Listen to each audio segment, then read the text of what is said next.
अनंत श्री विभूषित जगतगुरु शंकराचार्य स्वामी श्री प्रज्ञानानंद सरस्वती महाराज का बालाघाट जिले के परसवाड़ा आगमन हुआ, जहां धर्म प्रेमियों द्वारा उनका भव्य स्वागत अभिनंदन किया गया।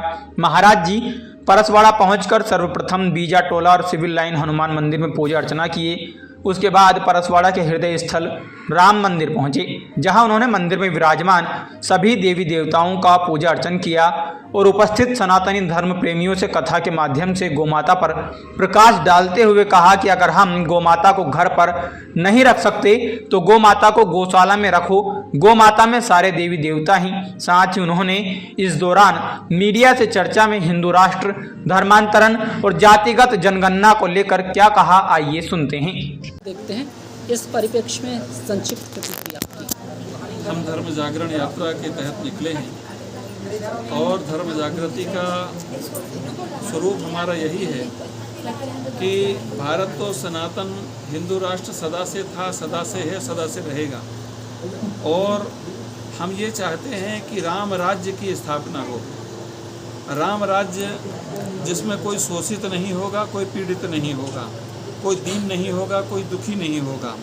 हम वो सनातन राष्ट्र चाहते हैं जहाँ पर गौ माता हमारी विश्व की माता, विश्व की जननी, और उसका संरक्षण, संवर्धन, सारे विश्व का संरक्षण और संवर्धन है।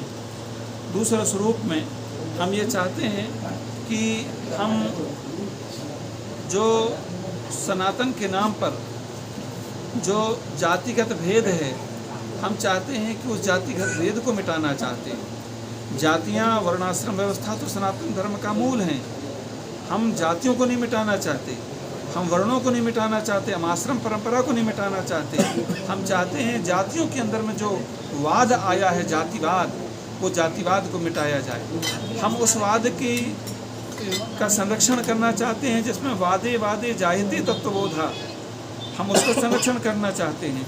लेकिन जो वाद समाज में विद्वेष पैदा करता है, भेद पैदा करता है, उसमें चाहे वह आतंकवाद हो, चाहे वह अलगाववाद हो, चाहे किसी भी भाषावाद हो, हर तरह के जो भेद पैदा करने वाला वाद है उसका हम तिरस्कार करते हैं और उसका मुखालफत करने के लिए ही, समाज में जागृति पैदा करने के लिए हम इस धर्म जागरण यात्रा पर निकले हैं। दूसरे स्वरूप में हमारे सनातन की पहचान हमारे राम से है, हमारे कृष्ण से है, हमारे आचार्य शंकर से है, हमारे महत्पुरुषों से है। हमारे सनातन भारत की पहचान औरंगजेब से नहीं है, गजनवी से नहीं है, लुटेरों से नहीं है। इसलिए हम ये चाहते हैं कि सनातन भारत में हम औरंगजेब जैसे लोगों की जो कब्रें यहाँ पर पड़ी हुई हैं उनको महाराष्ट्र सरकार निकाल करके फेंक दे, गजनवी की कोई पहचान हिंदुस्तान में ना रहे। हम ये चाहते हैं। हम ये चाहते हैं कि हमने धर्म के आधार पर हिंदुस्तान और पाकिस्तान का निर्माण किया।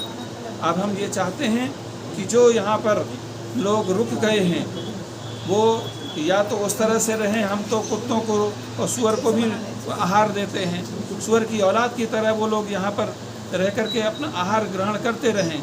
लेकिन समझना हमको ये पड़ेगा कि कोई मेहमान आता है तो हम उसे पूर्ण रूपेण अच्छे से रखते हैं, लेकिन घर का निर्णय करने का अधिकार मेहमान को नहीं होता है।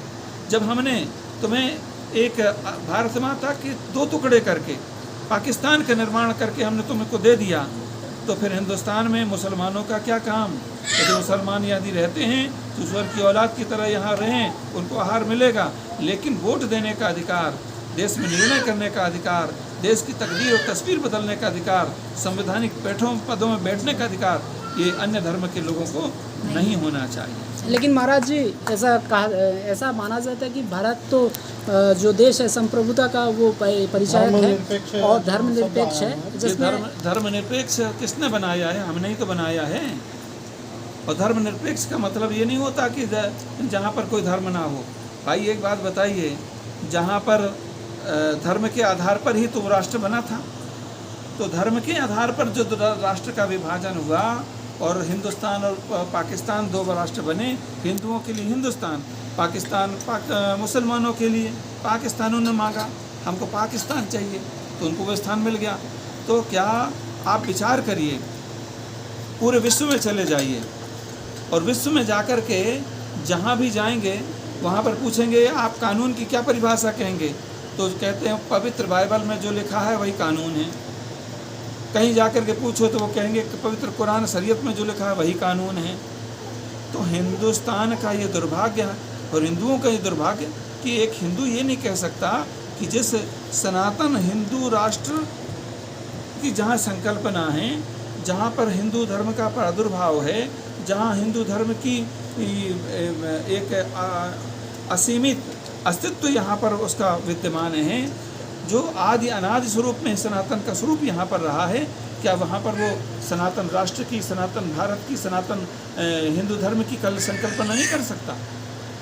क्या उसको ये अधिकार नहीं होना चाहिए?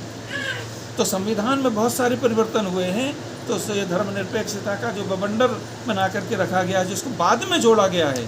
संविधान के निर्माण के समय धर्मनिरपेक्ष शब्द नहीं था, ये बाद में एक पंथ विशेष के लोगों को, जो आतंकवाद को जन्म देने वाली शक्ति है, उनको, उन संप्रदाय को प्रसन्न करने के लिए, वोट हासिल करने के लिए ये संविधान में ये शब्द जोड़ा गया, और जोड़ा गया है तो उसको निकाला भी जा सकता है और उसे निकालना ही चाहिए।